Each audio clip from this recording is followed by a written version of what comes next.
आप सबसे आग्रह है कि आप सभी लोग इस चीज को समझते हुए, क्योंकि जनता ही सुंदर रास्ता कदम चला रहा है, तो अगर कोई हमारे नेता बिहार के आगे बढ़े हैं, इस कदम को आगे बढ़ाए हैं कि किसी तरह बिहार को सुधारा जाए, तो उसका हम लोग का कर्तव्य बनता है कि हम उनको आगे बढ़ाएं और उनका साथ दें, क्योंकि बिहार को सुधारा जाए। तो हम लोग सभी माताओं बहनों से निवेदन करते हैं कि इस प्रक्रिया को जन स्वराज जो हमारे प्रशांत किशोर जी जो ठाने हैं, उसमें आप लोग सभी लोग साथ दें, और साथ तभी होगा जब आप सब लोग मिलकर जन स्वराज को आगे बढ़ाएंगे, क्योंकि जब तक जन स्वराज को आगे बढ़ाने के लिए आप लोग नहीं चाहेंगे, कोई भी हो व्यक्ति, एक व्यक्ति कोई आगे नहीं बढ़ा सकता है। तो जनता का सपोर्ट ही सबसे बड़ा चीज है। तो कहना है कि जनता जनार्दन ही मालिक है, तो जनता जनार्दन मालिक जो है वही इस चीज को विचार। सर, जन स्वराज के सूत्रधार प्रशांत किशोर जी का अगर सरकार बनता है तो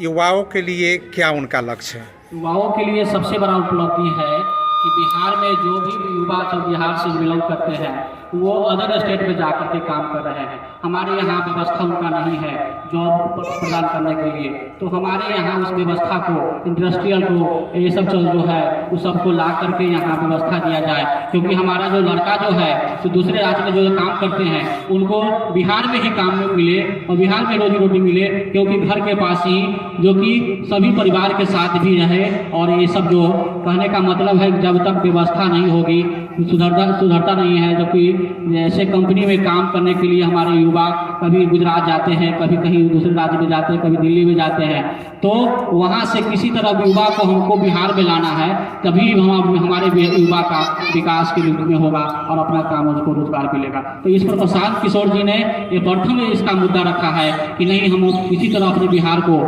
के युवाओं को अपने बिहार में ही नौकरी प्रदान करेंगे। तो इसके लिए उस पर काम कर रहे हैं प्रशांत किशोर जी, और हमारे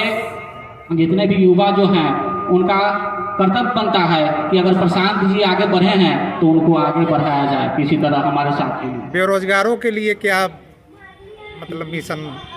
बेरोजगारों के लिए है कि किसी तरह उनका रोजगार प्रदान करें, उनके लिए बहुत सारे हैं, बिजनेस करने के पर्पज से भी लोन के लिए भी व्यवस्था कर रहे हैं, और जॉब के लिए जो व्यवस्था कर रहे हैं कि कोई यहाँ जो इंडस्ट्री लाया जाए। और जैसे कि हमारे युवाओं को बहुत सारे ऐसे हैं जिनको कि पूंजी नहीं है बिजनेस करने के लिए, तो उनको कम दरे पर उनको लोन प्रोवाइड करें, और लोन प्रोवाइड करने से उनका बिजनेस कभी माने छोटा बिजनेस भी करके अपना युवा जो है रोजगार को आगे बढ़ावे। सभी जो युवा हैं कुछ ना कुछ हमारे बिहार में करें तो ही हमारा बिहार जो रोजगार की ओर जाएगा।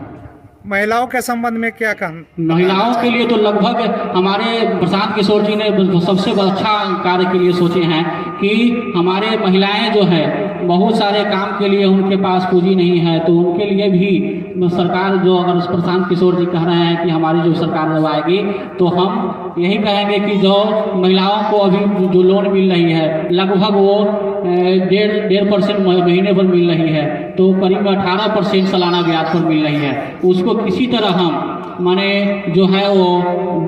4% सालाना ब्याज के दर पर, जो 12 महीने में मात्र 4% उनको देना पड़ेगा। तो इस पर व्यवस्था ला करके उनको, महिलाओं को, और जो वृद्ध लोग हैं जो उनके लिए भी वृद्धा पेंशन की जो व्यवस्था किया गया है उनको भी बढ़ाया जाए। तो 400 भी तत्काल में मिल रहा है, उनको थोड़ा सा बढ़ा करके और सम्मानजनक रूप में ले जाया जाए तो 2000 रुपये तक लगभग ले जाया जाए। तो इस पर प्रशांत किशोर जी ने इनको पहल किया है, और अपनी सरकार जब बनेगी तो वो ऐसा करने के लिए विचार रखे हैं।